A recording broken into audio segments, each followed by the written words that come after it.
नमस्कार, welcome to my channel sagacious maven a positive mind with positive thoughts.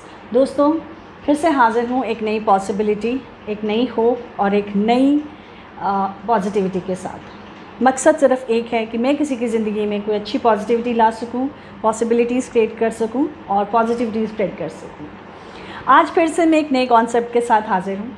और दोस्तों, बहुत बार ऐसे हुआ है, ये हर किसी की ज़िंदगी में एक बहुत नॉर्मल आई वुड से एक क्राइटेरिया है या एक फिनोमिना है कि हर इंसान के ड्रीम्स होते हैं, हर इंसान कुछ ना कुछ करना चाहता है और अपने ड्रीम्स को फॉलो करने के लिए उसे बहुत सारी परेशानियों से निकलना पड़ता है। और बहुत बार ऐसा होता है कि इन परेशानियों की वजह से, इन प्रॉब्लम्स की वजह से हम इतने ज़्यादा कभी उनको सॉल्व नहीं कर पाते हैं और हम बहुत ज़्यादा बहुत मायूस होने लगते हैं कि ये प्रॉब्लम एक के बाद प्रॉब्लम्स आ रही हैं और एज़ यूजुअल टाइम ज़्यादा लग रहा है और हम फिर धीरे धीरे गिव अप करने लगते हैं और बहुत सारे लोग उस चीज़ पे गिव अप कर जाते हैं। ये बहुत ही आई थिंक ये सबकी लाइफ में ऐसा होता है। और क्या प्रॉब्लम से डर जाना या प्रॉब्लम्स को सॉल्व ना कर पाना या प्रॉब्लम्स की वजह से अपने ड्रीम पे गिव अप कर देना, इज़ इट करेक्ट? नो।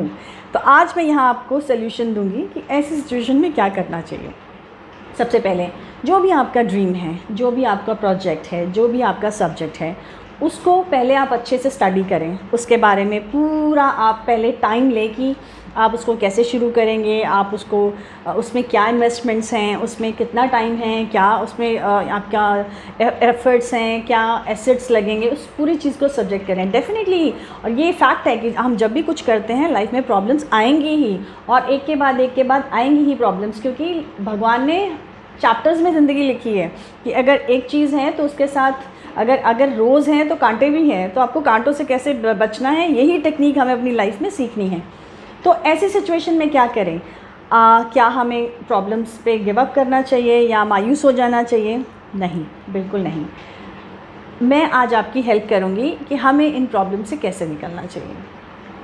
दोस्तों, मैं फिर से लाइफ के इस इंसिडेंट को कनेक्ट करना चाहूँगी रामायण के साथ। रामायण ज़िंदगी का सार है और मैं इसको बहुत ज़्यादा मानती हूँ।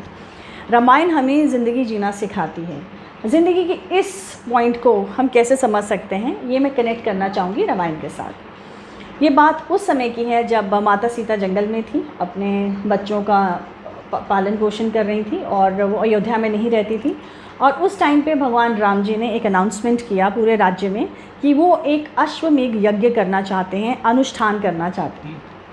और ये सुनकर पूरे राज्य में एक पॉजिटिविटी, एक होप और एक खुशी की लहर फैल गई कि अब हमारे राज्य में कुछ बड़ा हो रहा है।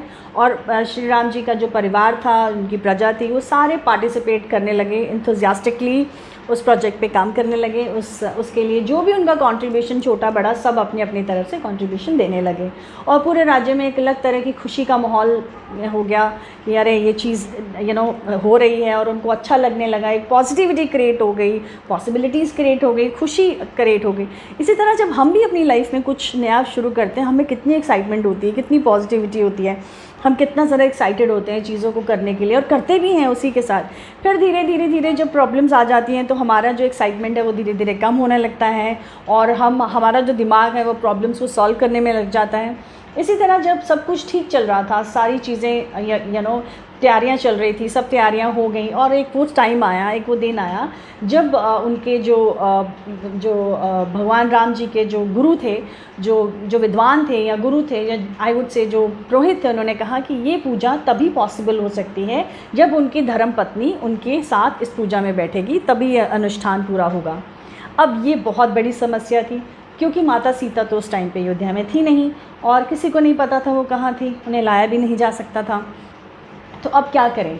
और जैसे ही ये बात पूरे राज्य में फैली, लोग अलग अलग तरह की बातें करने लगे। एक नेगेटिव ऑरा धीरे धीरे क्रिएट होने लगा। लोग कहने लगे कि अब तो भगवान जी को दूसरी शादी करनी पड़ेगी, ये इस राजा की पुत्री का ये रिश्ता आया है, ये ऐसे है वैसे, तो ऐसी बहुत सारी बातें नेगेटिव होने लगी। लेकिन भगवान राम जी ने एक पत्नी व्रत जो अपने लिया हुआ था, उन्होंने अपना माता सीता को ये वचन दिया था कि वो उनके अलावा कभी भी किसी और नारी की तरफ कभी नहीं देखेंगे। तो भगवान राम ने एक सभा बुलाई जिसमें उन्होंने अपने सारे विद्वानों को, पुरोहितों को, गुरुओं को, पंडितों को इकट्ठा किया और उनको बोला कि ये समस्या है, लेकिन उन्हें यकीन था कि इस समस्या का कोई ना कोई हल ज़रूर होगा, बिकॉज़ कोई भी ऐसी प्रॉब्लम नहीं है। देखिए भगवान राम हमें कितनी अच्छी शिक्षा दे रहे हैं यहाँ पे कि कोई भी ऐसी प्रॉब्लम नहीं है जिसका हल ना निकाला जा सके, जिसका कोई सोल्यूशन ना निकले। उन्होंने कहा कि कुछ भी देखो, सारे शास्त्र चेक करो, सब देखो, इस प्रॉब्लम का उन्हें सोल्यूशन चाहिए ही चाहिए। कोई तो उपाय होगा, कुछ तो ज़रूर होगा जिसके करने से हमारा ये जो प्रोग्राम है या जो हमारा काम है ये सक्सेसफुल हो जाए।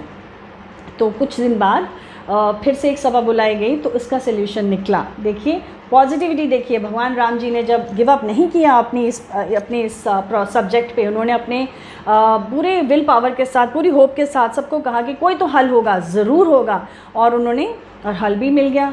उन्होंने फिर उनको ये सलाह दी गई कि अगर उनके बगल में उनकी पत्नी की प्रतिमा अगर रखी जाएगी तब भी पूजा कंप्लीट हो जाएगी। तो इस तरह माता सीता की सोने की प्रतिमा रखी गई और फिर पूजा कंप्लीट हुई और उनका ये अनुष्ठान पूर्ण हुआ।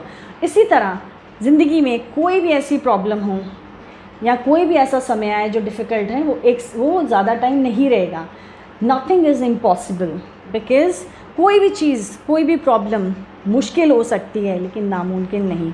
इसलिए आप भी अपने ड्रीम्स पे, अपने सब्जेक्ट पे, अगर आपका सब्जेक्ट ठीक है, आपका ड्रीम ठीक है और आपके हित के लिए है, दूसरों के हित के लिए है, तो कोई भी बड़ी से बड़ी प्रॉब्लम क्यों ना आ जाए वो आपके सामने नहीं टिकेगी। कुछ भी इम्पॉसिबल नहीं है। प्रॉब्लम्स पे गिव अप ना करें, अपनी राइट इंटेंशन पे शक ना करें, अपने ड्रीम्स को फॉलो करें और विजडम लें, दूसरों के साथ शेयर करें। कोई भी जो आपकी ज़िंदगी में आपको सबसे अच्छा, आपकी लाइफ में कोई गाइड हैं, आपके पेरेंट्स हैं, टीचर हैं, पार्टनर हैं, कोई भी, सबके साथ डिस्कस करें, क्योंकि कहते हैं कि कम्युनिकेट करने से समाधान मिलते हैं। अगर आप अपनी चीज़ें अपने तक रखेंगे तो आपके पास अगर एक थॉट है तो एक ही थॉट में रहेंगे, लेकिन अगर आप 4 लोगों से डिस्कस करेंगे तो 4 नए सॉल्यूशंस मिल सकते हैं। तो कोई भी ऐसी समस्या नहीं है जिसका हल ना हो।